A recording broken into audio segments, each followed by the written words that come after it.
So just a reminder, Pat Farmer.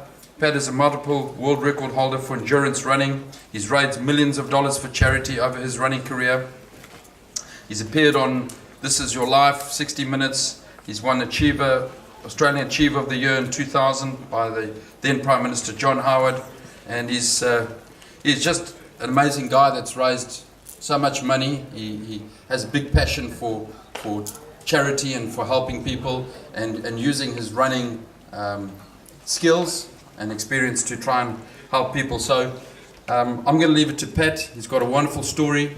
I've heard wonderful things about the story that he tells, so I know that we're in for an absolute thriller. So please be prepared, and let's give him a warm hand coming up.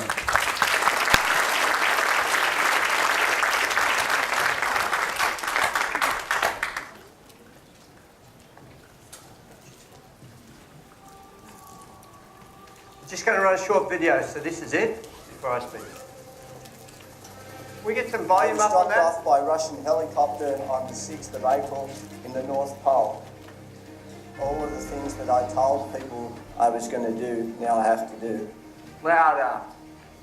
I felt broken and beaten so many times. Every day was difficult. There was not an easy day in the whole journey. There was no way that I was going to quit, even though I felt like doing it every single day. This journey took us 20,919 kilometres. It's pure. It's a man and two legs and a pair of running shoes. If I can do that, then imagine what we can all do. I was accompanied by 19 armed soldiers. They had everything from machine guns to grenade launchers. And came forward with what seemed like a crazy dream, the most important humanitarian cause that he could embrace.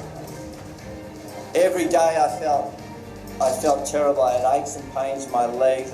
The purpose of this journey was not about Pat Farmer, it was not about setting records, but it was about trying to bring home a very strong message, the message of humanity. There's no Australian who better embodies the power of humanity than Pat Farmer. I stood at one end of the earth and I gazed down at the other, and by simply putting one foot in front of the other, I achieved this enormous goal. My message to each and every one of you is that any of us can achieve anything that we set our mind to. We simply take it just one step at a time.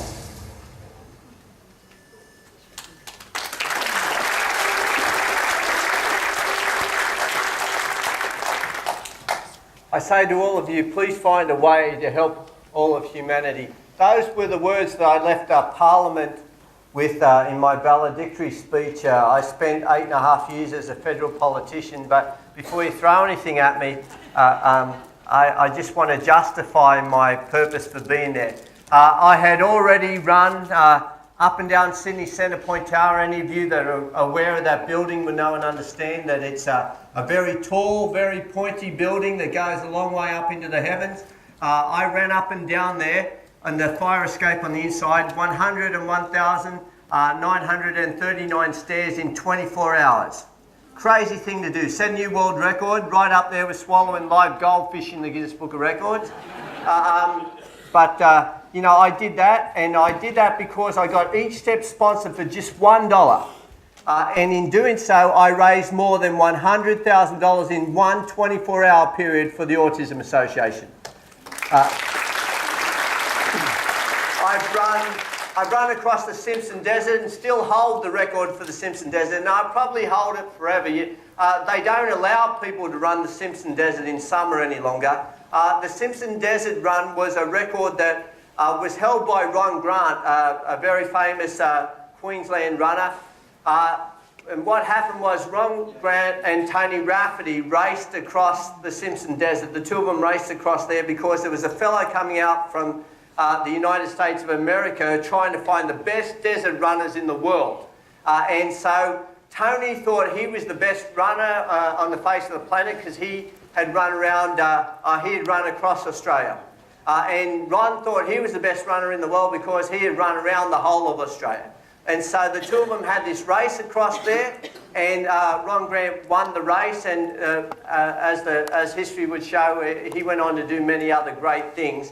But when I decided to have a look at his record across the Simpson Desert, He said to me, Pat, I will concede defeat to this record, and if anybody's going to break my record, it will be you. I'm no doubt of that. But he said, I will only concede defeat if you do it in a summer month. So consequently, I raced across there not once but twice. The first time I broke his record by only 38 minutes. I raced across there in January, and then the second time I raced across there, broke my own record by 9 hours once I knew what I was up against, and broke my own record by 9 hours in December. Since then, there has been other events in the Simpson Desert, but they don't allow them to happen in summer any longer because they reckon it's just too dangerous. So unfortunately, or fortunately, my record's probably going to stand for a long period of time. So, but people are more than welcome to have an attempt at that. I've raced around the whole of Australia, ran around the whole of Australia for our Centenary Federation, ran 2 marathons a day every single day for 6 months and 19 days around the whole of Australia for our Centenary Federation. Some of you might recall that, and I spoke at functions and audiences such as this every single evening. Sometimes it was little schools in outback Australia, and other times it was to big audiences in the capital cities. But I ran around the whole of Australia. I have run the parts of the Great Wall of China. I have run throughout parts of Europe. I've seen the world through my running ability. And I have to say, I've achieved all these things. But if I ever decide to go drinking again with the young investors, I will need some serious training beforehand. Because I can do all of those things, but I can't handle a night with those guys. And anybody there that was there at the investment club earlier on this morning will know that I was a little bit late, and I want to blame those guys for it. They made me drink too much last night. So that's my excuse. I've done all of those sorts of things. Where did I start from? Well, I never knew that I was going to become a long-distance runner. Many of us never know what's around the corner, what's going to happen at the end of this day or what's going to happen tomorrow. Hopefully I might be able to inspire, I might be able to influence a few of you guys, and you might start looking at other possibilities as a result of all of that. And, but just like I hopefully will be able to do that for you, many people have done that for me. And I've been inspired already this weekend. I'm inspired by the things that you have done and by some of the people I've already met and their success stories as well. But I, of course, left school when I was only 14 years old. I became a motor mechanic. And I was working at a garage in Granville when my boss, Granville's the western suburbs of Sydney, when my boss called me out from underneath the car and he said, Pat, I want you to have a look at something. I went out there and I stood on the edge of the road at Woodville Road at Granville. And I saw all these great athletes racing on down the road. And they looked like great athletes. They had legs on them like a racehorse. They looked like Olympic athletes. And as they raced on down the road, there was fanfare and balloons and people clapping and cheering and all this sort of stuff. And I remember thinking to myself, I would love that. I would love somebody to clap and cheer me, or somebody to think that I was worthy of their support and their applause. And then, as they ran past, my boss said to me, he said, see that? He said, they're the Sydney to Melbourne ultramarathon runners. He said, they are the toughest athletes on the face of the planet. He said, you know what? You will never see a young person ever do anything like that. And I said, why? And he said, because young people don't have the ability to set their mind on a long-term goal and work towards it, work towards it, and work towards it until they achieve it. He said, they want everything to happen instantly. And I sort of looked at these athletes, and they were so far removed from what I looked like that I believed him for a moment. And then, at the back of the field, this little old guy came running past. He wasn't even running. He was just doing this shuffling past. And I said, what, him too? And he said, yes. He said, that's Cliff Young. He said, he's 63 years old. Yes, him too. I said, you must be kidding. If that guy makes it to the end of Woodville Road, I will eat my overalls. And you know, as history would show, he not only made it to the end of Woodville Road, he took on the best in this country, and he won the race. And he won it through sheer tenacity. His ability to be able to put one foot in front of the other and never ever give up on his goal. So he took an enormous task and he broke it down into bite-sized pieces and he made it happen. And I got to tell you, in later years, I was inspired by Cliff Young like so many people were. And one of the reasons why he was such an inspiration was because he didn't look like an Olympic athlete. He didn't look like somebody that was so far removed from us that we could never try and emulate who he was. He looked like an ordinary, simple person that he was, but he did something extraordinary. And that's why he was the greatest inspiration. And so I looked at him and I thought, if he can do that, then surely I can do something worthwhile with my own life. And he had that effect on so many other people, whether they be young, whether they be old, it didn't matter. There was no excuses with age any longer. All of a sudden it was like, if he can do that, I can do it. I can do something with my own life. And I thought, well, if that's what it takes to get the fanfare and the support and the applause, then that's what I'm going to do. And I went out there and I tell you, it wasn't easy. I tried and I failed and tried and I failed and I tried and I failed, but I never gave up and I hung in there, and I eventually, just 3 years later, competed in the Sydney to Melbourne race, qualified for it, competed in it, and became the youngest person in the world in those days to finish what was still considered as the toughest foot race on earth, because it went day and night until you made it to the finish. I bettered my position each year that I competed in that over the next 4 years, and then I went from there to run from the northernmost point of Australia, Cape York Peninsula, to the southernmost point for Diabetes Australia. I raised $50,000 for people that were diabetics. I had a huge awareness campaign, made doctors even aware of the importance of being able to check things properly, to diagnose people for diabetes before they lost their eyesight, before they got the tingling in their fingers and their toes and they lost a finger or a toe or something as a result of poor circulation. And so all these awareness campaigns kicked off as a result of those sorts of things, and motivational campaigns as a result of showing people that you can achieve anything that you set your mind to. But all because one little old man got on with the job. And he wasn't an eloquent speaker. Anybody ever heard Cliff Young ever talk will know and understand that it wasn't his words that motivated people, it was his actions. That's why I like to lead by actions. And with that in mind, I've done the things that I've done. And I alluded earlier on to the fact that I went into politics. Well, let me just explain that situation. I never knew I was going to go into politics at all.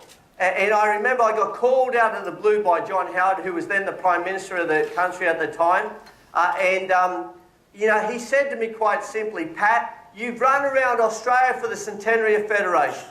There was a lot of information on me about the things that I had done, representing my country here in various races and things that have been on to that point in time. And he said to me, you strike me as the sort of person that wants to make a difference to other people's lives.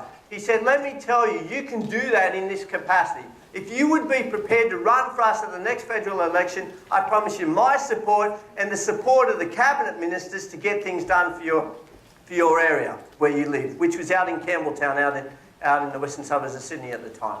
And in that vein, I have this simple philosophy, which I've no doubt that all of you have as well, and it's this. Opportunities come along in our life, you either take them or you live on regrets. And I have to tell you something, I've not made the smartest decisions in my life, but I have no regrets about any of the decisions I've ever made. Because something has come along, an opportunity's come along, and I've taken it. And at least I know. So with that philosophy in mind, I went into the role. I did the best I possibly could to represent the people that were kind enough to elect me. And I did things like, two extremes of the spectrum. Often there's a lot of negativity about politicians. But I've got to tell you, the majority of them try to do the best. And it doesn't matter what party they're from. They try to do the best, and they go in there with all the right intentions. The problem is, a lot of them, like the Lance Armstrongs of the world, end up becoming these career politicians that find that they are in a position of power, and then they will do anything to hang on to that. And so what happens then is you start to compromise your values. But if you can hang on to who you are, regardless of success, regardless of power or whatever, and be who you truly are, then you'll always stay true to the course. And so with that in mind, I did things on one end of the spectrum like secure funding for a new medical school out in Western Sydney. And that might not seem like such a big deal to everybody because, it's the sort of thing that the politicians are expected to do anyway. But let me tell you the behind the scenes of all of that. Basically, we were called into a meeting. and all the ministers, and I was a junior minister at that point in time, a parliamentary secretary for education, science and training. It was called in and we sat around a table, and the Prime Minister said, you know what, there's a real shortage of healthcare professionals in the country, nurses, doctors, physiotherapists, chiropractors, etc., and we're importing some help from overseas, but we're copping a lot of flack in the media over all of this. What are we going to do about it? And he went around one by one to all the ministers, asking them, well, what do we do? And when it came to me, I said, why don't you build the medical schools where the areas of need are, like out in the suburbs? And they all laughed at me. And they laughed at me because the medical schools, like legal fraternities, were the bastion of these old, beautiful sandstone buildings. And these professors that had been there for ever and a day and were so learned and all the rest of it, but wanted to be in the heart of all the cities in these beautiful, stately old universities, and they thought we could never change them. But lo and behold, within a 2-month period, they announced a policy that that's exactly what they were going to do. As a result of that, they built a new medical school in my electorate. It cost $88 million. And we've had streams of young people study medicine, become doctors, and live and work in the area because they studied in the area. And we alleviated that problem. So that's one end of the spectrum. At the other end of the spectrum, I had this little old lady come into my work one day, and she said to me, Mr. Farmer, my friends told me that you could help us. And I said, what's the matter? And she sat her down, and she said, I was on the medical benefit scheme to get a set of dentures. And she said, I got sick. And she said, as a result of getting sick, I missed my appointment. And then when I went to attend, they said to me I would have to wait on the end of the queue again, and it would be another 2 years before I could get a set of dentures. And I looked at this little old lady, and she was as skinny as a rake. She reminded me of my mother, who's 80 years old. And I looked at her, and then she looked at me and she said, I don't think I'm going to live till for another 2 years. And, you know, somebody that had only had liquids for such a long period of time, I agreed with her, and I was just so upset by the situation. I went next door into another office within my office, and I got on the phone to John Howard.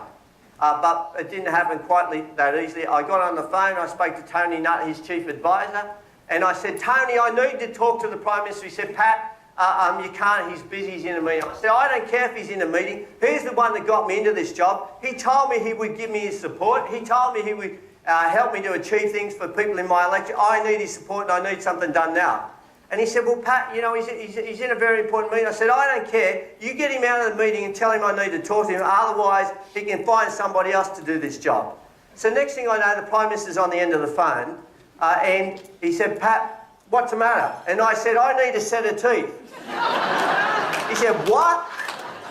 I said, I need a set of teeth. He said, what are you talking about? He said, I'm in a really important meeting. I said, I don't care. I said, I need a set of teeth. And he said, whoa, sit down. You could see I was getting a bit upset, a bit flustered, as I do from time to time. I mix up my words and all sorts of stuff. And he said, just settle down. And I settled down, and then I explained the whole situation to him. He said, look, Pat, just leave it with me. I promise you it will be okay. Just relax, just console the lady. It will be all under control. I'll get the details off you. I'll get the health minister to speak to you. We'll get it sorted out. 2 weeks later, that lady walked into my office, and she had a grin that started this year and finished that year. Her mouth was full of teeth, and she was smiling, and she was so happy. And my staff, the staff in my office, were crying their eyes out because they had seen her just 2 weeks before that. It was then that they realised the power of the position that we held. Because, you know, you can build all these beautiful buildings, and you can have a plaque out the front and all the rest of it with your name on it, which, by the way, just looks like a headstone anyway. And you can do all of that stuff. You can do all of that stuff, which a lot of people of power like to hang their hat on. But you know what really matters? What really matters is touching an individual's heart and being able to change their circumstances, because to them, that is the most important thing in the world. You know, we can talk about wars overseas, and we can talk about catastrophes and things on an enormous scale. But at the end of the day, it comes down to how things affect you as an individual. And that's one of the reasons why I love this organisation, because it treats every single person as a human being, as an individual, and analyses your own single circumstances and allows you to be able to work with a mentor to be able to achieve the best possible outcome to achieve your goals. And your goals might not necessarily be, oh, I want to be incredibly wealthy one day. It might be, I want to be incredibly wealthy one day so that I can help other people who are so destitute and so poor. And that's where I come from, and that's where I come into the whole situation. And that's why I do things like this extremity of this pole to pole, this run. Because I like to emphasise to people two things. One, you truly can achieve anything that you set your mind to if you simply believe in yourself. And two, that nothing is impossible. And I got to tell you, if ever anything was, it was this event. This event took me from one end of the world all the way through to the other. From the North Pole through to the South Pole. Why did I do this? Well, because there are very few fields of endeavour these days where you can still be the first person to ever do anything. Hillary climbed Everest. You know, people have done all these sorts of different things. But analyse it. How can you be the first to do something? It's very difficult. Many things have been done before. So I looked at the globe and I thought, somebody run across this country, somebody done this, somebody done that, and everything had been done. So it's just other people's records that you could break, which is nice, but it's nothing like being the first. And so I looked at this and I thought, imagine, nobody's ever gone from one end of the world through to the other, through the most amount of land possible, so you can do it on foot. So I decided not to go through India, not to go through Russia and China and down through that way, but to go through the Americas because it's the most amount of land. And in doing so, I ran, let me think, what was it? I ran 10 months and 13 days. I ran 20,919 kilometres, more than 20 million steps in 10 months and 13 days. I used to be taller.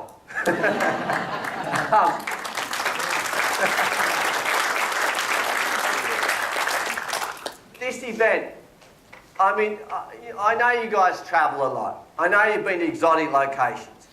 But the people that organise your travel details will tell you it's not always easy. But imagine this, you go through 14 different countries. You go to some parts of the world where very few human beings have ever been to. Places like the Darien Jungle. One of the most dangerous places on the face of the earth that separates Panama from Colombia. And it's considered one of the most dangerous parts of the world because there is gorillas in there that carry guns. So not like the ones in the mist, but these other guys. And the problem with that place is there's a lot of people that aren't happy with the governments of Colombia and not happy with the governments of Panama or America or anywhere else for that matter.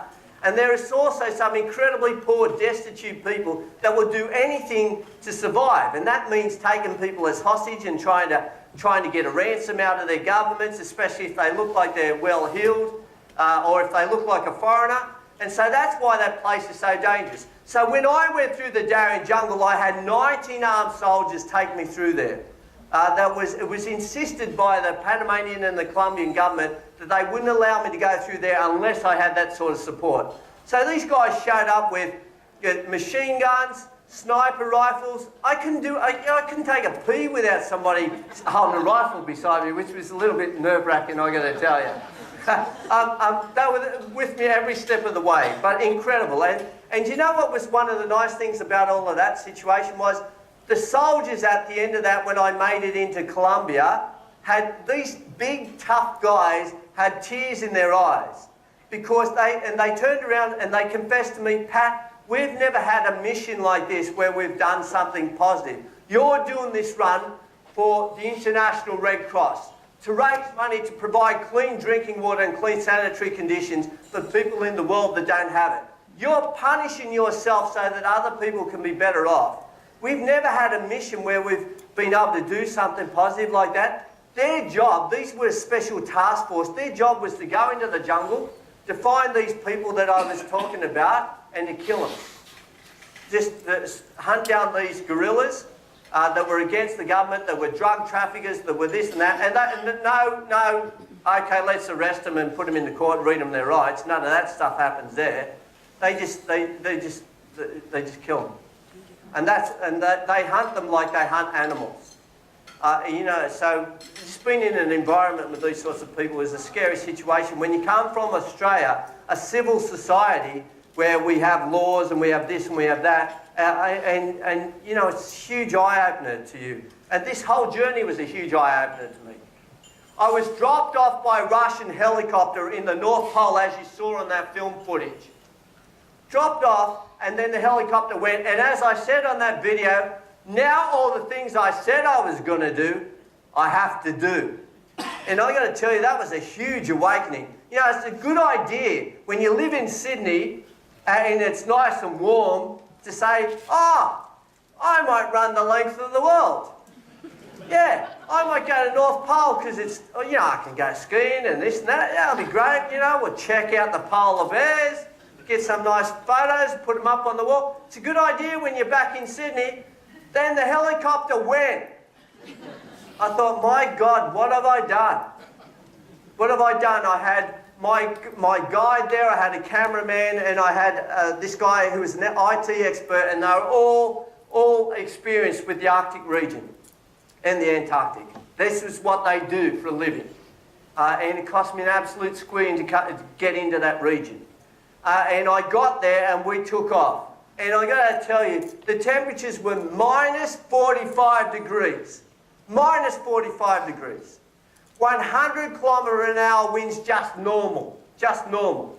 And in some days, a total whiteout where you couldn't figure out which way was up and which way was down. You know what minus 45 degrees is? I didn't know what it was. In fact, I find it so hard to explain. But let me tell you in these circumstances. I go shopping at Woolworths and Coles with my kids. Usually every Thursday night I do the grocery shopping. I walk past the freezer aisle and I pat the chickens. Going, you'll be all right, guys. It's only minus 7 degrees there. You'll come good. Minus 7. So imagine laying down in the freezer at the supermarket. For one, they won't let you do it, but if you could. And then saying, I don't want you to hang out there just for today. I want you to hang out there for 39 days. And then we might just turn the temperature down a little bit. Not minus 10, like they have in New York, or they had in New York in 2010, where I did a lot of my training, dragging truck tyres around through the snow, Central Park, New York. This is when you know you're doing something weird. When somebody comes up to you from New York, a New Yorker comes up to you and you're dragging these tyres around the Central Park, New York, there training, and they say, excuse me. I go, yeah. They go, I hope you don't mind me asking, but that looks weird even for a New Yorker. What are you doing? And then I'd explain, well, I'm from Australia. They go, oh, that's okay. They go, oh, I'm from Australia and I'm going to the North Pole and all the rest of it. Next thing I know, this lady's off, and next thing I know, taxi drivers are pulling up and letting the passengers out to take photos. Those guys on the ponies and the carts are telling everybody, they're stopping, they're telling everybody, you've got to get a photo of this guy. He's from Australia. He's from Australia. And he's going to the North Pole. That's what he's doing, dragging these tyres around. I had the police come around. I don't know if you guys ever been Central Park, New York, but the police that look after the park there, they've got these funny little cars. You know, they're like that guy in Police Academy too, like Hightower, that big guy. They're big guys like that. And they're in these cars. They've got one wheel at the front, 2 wheels at the back. And they're the park police, and they're driving around these things. Then they get out there, these enormous guys. One guy thought it'd be funny. He said, I'll tell you what. He said, I could arrest you if I wanted to, but he said, I'll let you off if you drag this thing around with me in it one lap around Central Park. So you can't say they haven't got a sense of humour, those guys. Anyway, but I'll tell you one thing that happened to me. I was staying in cheapest possible accommodation because I was trying to save every penny. And I was staying up in Harlem. I digress from the run of South Bay. Anyway, but this is all the background to it. So I'm staying up in Harlem, and like I said, snowed every single night. The snow was up over the top of the cars, and then I'd be there, and I'm up on 118th Street. I don't know if you know it at all, 118th Street up there in Harlem. and I got these 2 truck tyres I got from the tip, and I've got them together with a chain. I've got a harness on and a rope, and I start every morning 5 a.m. dragging them down to the park. And then I get down to the park and I would drag them around the park. And Central Park is, if you go right around the outskirts of it, you can do a 10-kilometre loop. You know, I would drag these things around 2 to 4 times every single morning, and I'd get back, I'd freeze, and I couldn't turn the key on the door of the apartment I was at because my hands would be frozen so much. It's only -10. And so I'd ring the doorbell and my kids would wake up because I had them over there because it was school holidays before I took off to do the run. I'd wake them up and they'd come down and open the door, and then I'd go upstairs and I'd have a bath and I'd get into it. Anyway, one of these days I'm on my way back and I'm dragging the tyres up through Harlem. And there's these menacing looking guys, kids, teenagers, 20-year-olds, you know, on the side of the footpath there, and they're looking at me. And one guy jumps out, they're all talking in a group like this, one guy jumps out, muscles on top of muscles, jumps out in front of me and says, "Hey man, what are you doing in our neighbourhood? What are you doing around here?" And he got me on a bad day. And I've looked up, and I'm only scrawny little rake, as you can see, and this guy's like towered over me, and all these mates are in the background ready to beat me up. And I just looked up and I said, "Oh look, I don't want any trouble." I said, "I'm just over here from Sydney." I said, "From Sydney, Australia. I'm just over here. I'm training for a big fight at Madison Square Garden." and so you know, I'm just training for that. That's why I'm dragging these tyres, because I've got a big fight coming up. And he jumps back like this and he says to his mates, "He's a fighter, he's a fighter." And from then on, every single day when I come past it, they're all, "Good on you, good on you, good on you." So you got to think on your feet as well. But nevertheless, as I said, so I went through all of that, then I moved from there on up to Canada and did a bit more training up there, and then from Canada on into the pole itself. Took off, was dropped off by Russian helicopter, took off from there, started working my way down. And you will see in my book I'm at loggerheads with my crew, because at the end of the day, they were more than happy to take the money off me that it cost to employ these guys to get me through there as guides. But they didn't really think it was possible, anywhere near possible for me to achieve this goal. And so they would often say things like, you know, you're a fool. You think that you're going to run the whole length of the polar region through to a land base, in this case Canada? You think you're going to do that, and then you're going to be able to go on through the whole of the Americas and then the South Pole as well? You're kidding yourself. And I thought to myself, you know, it's all right for you guys to take my money off me and accept to be my guides. But now, when we're out here, a couple of days into it, I get faced with this. You know, we're bickering with each other, and it's because of the extreme temperatures and the hardship that we were going through and how difficult it was. And that particular year, we were the only expedition that made it. Only expedition that made it all the way through. It took us 39 days to get across from North Pole to South Pole. From North Pole to Canada. And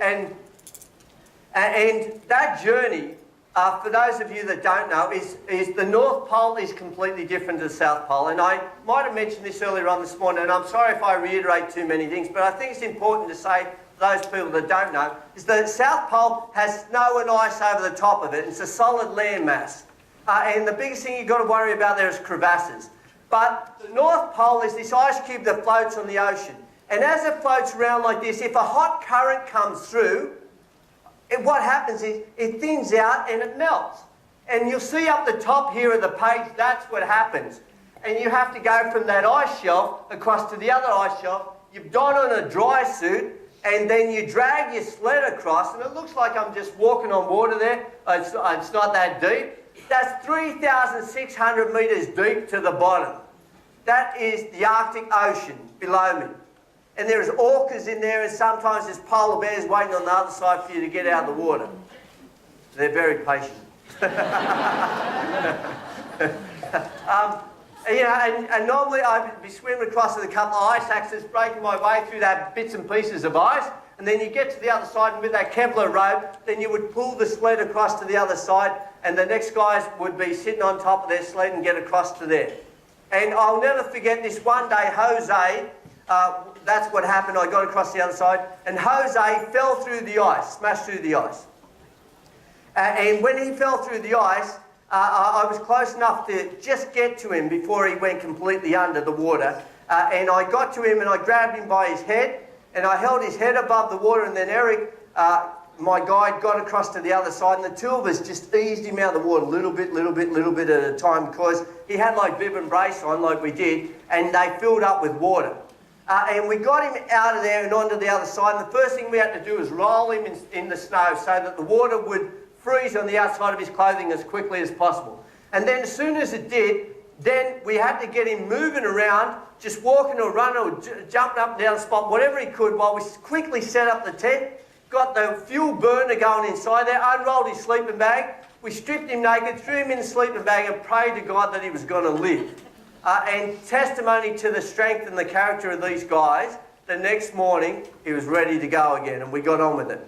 But that particular day, we only did 5 kilometres for the whole journey, and I'm in there doing my calculations, thinking to myself, I need to do 80 k's a day, every single day, in order to make it to the window of opportunity to get into the South Pole on time.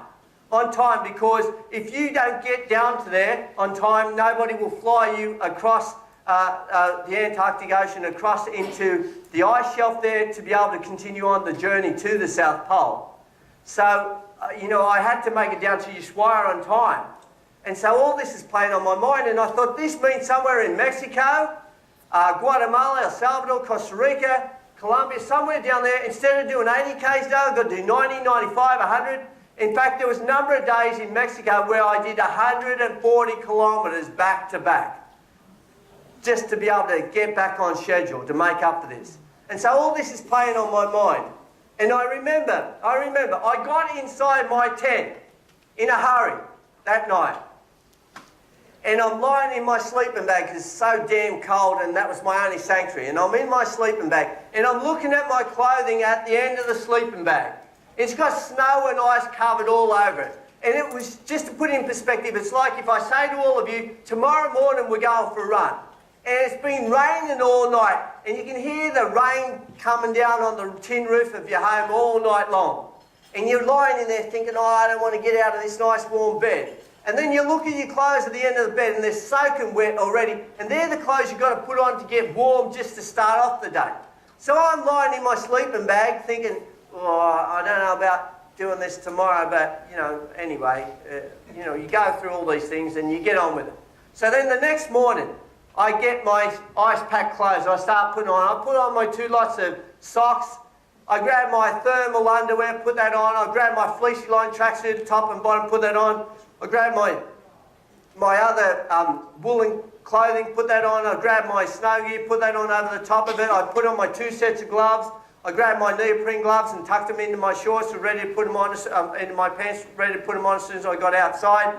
I grabbed my balaclava, I put it on. I grabbed my beanie, I put it on. And I grabbed my goggles, I rolled up my sleeping bag, and I was looking for my neoprene mask. And I couldn't find it anywhere. And where is it? That's this thing here. And I'm looking, I couldn't find it anywhere. And all of a sudden my heart started to race, because I'd seen these Russians and Norwegian guys that were missing fingers and toes and bits of their ears and bits of their nose because they got frostbite. And I'm thinking, I can't find my face mask. And it might not look too good to you, but I actually like this thing. And I'm worried and my heart's racing. And so then I'm frantic. I'm really frantic about the whole situation. Now, I unzipped the tent and I looked outside. And I looked outside, and in my haste to get inside the tent, to get into my sleeping bag, I left my face mask outside the tent. Oh my God. So I quickly rushed out there, I grabbed it, I brought it in, I dropped it on the floor of the tent. It was like a piece of steel. And I grabbed my thermos that had some melted snow in it, and I tipped it over the top of it, and I used my neoprene gloves to squeeze the water out of it and the ice off it to try and make it a little bit pliable, so I could use it. And I put it on my face, and I got outside the tent, was just starting to pull down the tent, and all of a sudden it froze to my face. Just like kissing an ice cube. You know when you kiss an ice cube, your tongue and your lips stick to it? Well, my whole face stuck to the mask.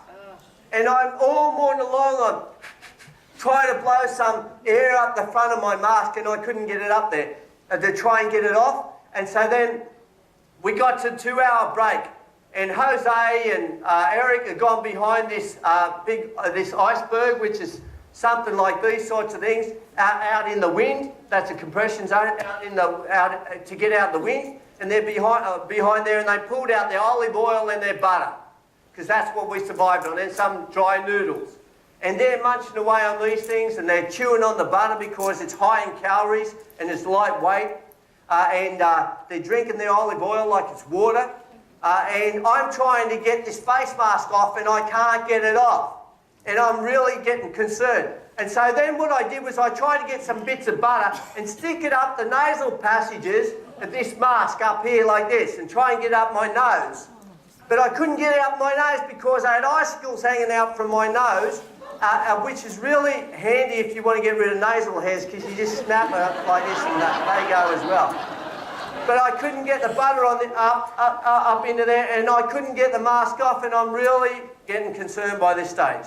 And then what happened was, the guys were packed up and they already started to head off. And I grabbed my mask and I just went, rip. And I ripped it off, and with it came the skin off the side of my ears, my cheek, my nose, my other cheek, my ears, and my face started bleeding, and then the blood froze straight away.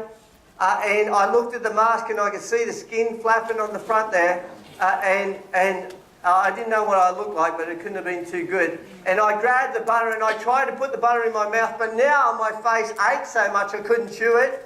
So I got the olive oil and I just downed as much of the olive oil as I possibly could. And I grabbed the mask and I threw it back across my face, and we pushed on. And for the rest of that day, my face was throbbing like somebody had a blowtorch on my face and was burning. It was that cold, it was burning. And I finally got inside my tent that night. We finished the day's journey. I got inside my tent and got inside my sleeping bag. And I was thinking about all sorts of things. And I grabbed my satellite phone and I sent a text message to my children. I have 2 children, Brooke and Dylan, a boy and a girl. And I sent my text message to both of the kids. And it was the same message, and simply read this. Dear Brooke and Dylan, I love you with all my heart. Please never forget what I've taught you, and that is to be a leader, because people are always looking for someone to follow. I love you. I don't know how much more of this I can take. Goodbye. I was at the lowest I'd ever been in my whole life.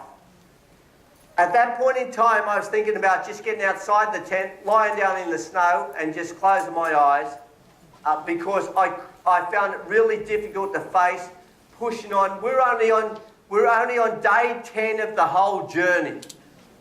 I still had more than 20,000 kilometres to go, and I was finding it difficult to even contemplate pushing on. I didn't want to go through any more pain. Was then I got this text message back from my daughter Brooke, and it read this. Dad, all of my friends, your friends, they're following you on Facebook. I love you, I believe in you, please don't give up. And then I just started crying my eyes out, and my face hurt even more, and it was just, I was a blubbering mess. Because I was at the absolute depths of despair. And then, any of you that have boys and girls will know the difference between the two. Because then I got a text message from my son Dylan. Keep in mind, send them both the same text message in the first place. Dylan writes back, he's 15 now, he was 13 at the time. Dylan writes back, Dad, you're in the North Pole. Of course it's cold, man up. That little shit. Man up. Man up. This kid, I used to wipe his nappies, I wipe his nose, I look after him. He's back in Australia, can have baked dinner if he wants. I've done everything for him. Everything for him. Looked after him like gold. I'm in the North Pole, minus 45 degrees, 100 kilometre an hour winds. He's telling me to man up. I was furious. I went from freezing cold to roasting hot. All of a sudden, my face started bleeding again because the blood started pumping to my head again. And I'm going backwards and forwards in the tent. I'm thinking, I can't wait to get to Australia because I want to give him a kick up the backside. I can't believe this kid. I cannot believe it. I'm even upset now thinking about it this far on. And I'm thinking about this and I'm stewing over it. And I've got to tell you, after 2 hours, I was just so completely exhausted from being worked up and everything I'd gone through to that point and all the emotions pouring out of me that I just collapsed. And I just lay there and I looked at this message and I thought, you know what? This kid's absolutely right. That's exactly what I have to do. And he was right, you know. And because my children, unfortunately for me, my wife passed away when my children were only very little. My son was 10 months old and my daughter was 2 years old. And so I'd raised them on my own since that time. And that just meant that I dragged them with me everywhere I went. So if I was in Parliament, they came with me to Parliament. If I was climbing the Great Wall of China, they were over in China with me. And they'd been to all these different parts of the world with me. And they thought nothing of it. They think that's just what people do. And they knew that every single time I ran, every single time I did anything epic, it was always to support a worthwhile cause because I need to have meaning behind the things that I do and a greater purpose than my own self. And so with that in mind, they knew I'd taken them on their school holidays to Chiang Mai in the northern part of Thailand.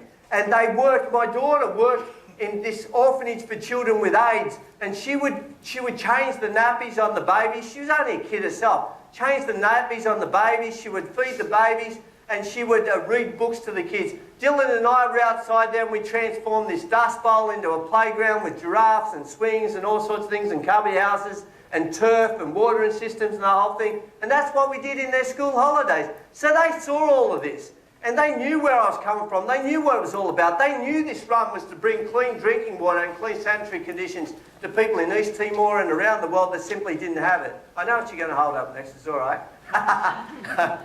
Get off the stage. And they knew all of that. And they knew the purpose behind it. And he was right. And so for that reason, I did exactly what he said. And it's amazing, you know. There's this beautiful saying, it's a Chinese proverb, that says, when you think you've gone as far as you can possibly go, you have only gone half as far as you're capable of. You've only gone half as far as you're capable of. If you remember nothing about what I've said here today, remember that. Because we often think that we can't take any more. We often think that this is just too hard for us. Why are we burdened with so many problems, so many hassles? Why is this so difficult?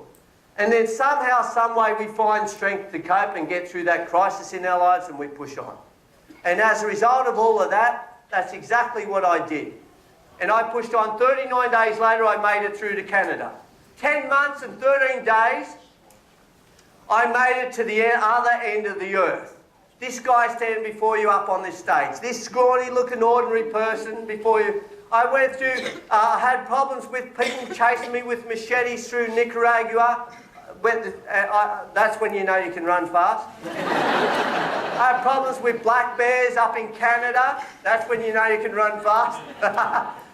I'll just tell you that story. I know I'm close to the line, but when I was in Canada, I made it through. I'm in Canada, and I'm running through Canada, and I sent my crew ahead. We're up near a place called Radisson, right up the top eastern coast of Canada. My crew were ahead 10 kilometres. It was 5 a.m. in the morning, the mist is rising up off the road. There's not a soul up there, there's not a person up there. My crew ahead in the Winnebago support vehicle up there, different crew than what I had in the North Pole. They're ahead, so I've got something to aim towards. I start running and I'm running along. Then out the corner of my eye, I notice this thing come through the pine forest. And I'm looking and I stop. It's a great big black bear. And this black bear just wanders across the road like this and stopped in front of me. And no more than 4 metres away from me. And I stop still and my heart's racing. I'm looking at this bear and the bear's looking at me. And I'm thinking, what would Bear Grylls do? Because I've seen all the shows. I've seen every one of them. And I'm looking at this bear and I'm thinking, if it's a black bear, you're supposed to play dead. That's what Bear Grylls said. You're supposed to play dead. And the bear will come over and just knock you around a little bit and they'll move on. If it's a brown bear, you've got to run like hell because brown bears are nasty. Even if it's not hungry, it will still just maul you to pieces and eat you anyway because you're in its area. And if it's a grizzly bear, they're the ones with a big lump on the back of their neck, climb up a tree because apparently they can't climb. So I'm standing there and I'm looking at this bear and the bear's looking at me and I'm thinking, that's a black bear. Then I'm thinking, it's got a bit of brown on the back. And then I'm going, oh, it's got a lump on the back of the I'm going, in the end, I couldn't figure out what sort of bloody bear it was. It was just a big bear. So, and you know what they say? You cannot outrun a bear. You can't, oh, well, I did. You can. In the end, I don't care what all the textbook says about these situations. I say if I was going to go, I was going to go trying to get away. So I took off, and when I turned around, the bear was there no longer. So I don't know how far I ran back in the wrong direction, but it was far enough to get away. And I got to tell you, I ran even faster when I came past that same point in the road later on. That day I ran a lot of extra distance, but nevertheless I made it through there. And these are the sorts of things that happen all the way along the journey. So look, guys, these stories, some of these stories are not in the book. That's why I love to be able to speak about them. There's many stories are in there. Particularly look for, I think around page 147, something like that, you'll see a human foot in there and the desert scene about how I got parted from my crew in the desert and nearly died out there in the desert. Why am I telling you all this? Why does it matter? Why does it matter about books and me doing this journey? And what's that got to do with investors? And what's that got to do with your own selves? Well, it's this. It's like I said when I started off, you know. This life is all about finding meaning and purpose in our own journeys, our own life. And the whole life is a journey. And the similarities between that journey, that run, is that we go through difficult times. We go through moments when we would rather be dead than even still push on. But for some reason or another, we find a way to get beyond that hurdle and we push on anyway and we go on to bigger and better things. And at the end of the day, this whole life is really all about the people that you meet during the course of your life and the effect that you have on them. Just as I said about Cliff Young, he didn't have a clue who this young apprentice motor mechanic was on the side of the road. He didn't have a clue that somebody was even watching him there. But he affected my life because of what he did and the actions that he did. And as a result of that, I've gone on to raise literally millions of dollars for worthwhile causes. I've helped to change the lives of other people and motivate other people. And I'm hoping that from this journey here today, that I might have left you with something that you might be able to take away to help motivate you just that little bit more, to know and understand that when you go through the hurdles of life and the difficulties of life from time to time, that you can and will overcome them. That the sun will come up tomorrow and another day will be there to face. And so I want to leave you with these words, and then I might throw very quickly open to questions, because I know I've gone over time. If you've got a quick question, I'll answer it very fast, and it's this. That there is no force on earth and none in hell greater than your will. And so if you want to do something, and I mean literally, if you want to do anything with all your heart, you can and you will find a way. But if you don't truly want to do it, you will simply find an excuse. So what I want to say to each and every one of you here is figure out what it is that you personally, individually want with all your heart. Go for it, and remember, no excuses. Thank you.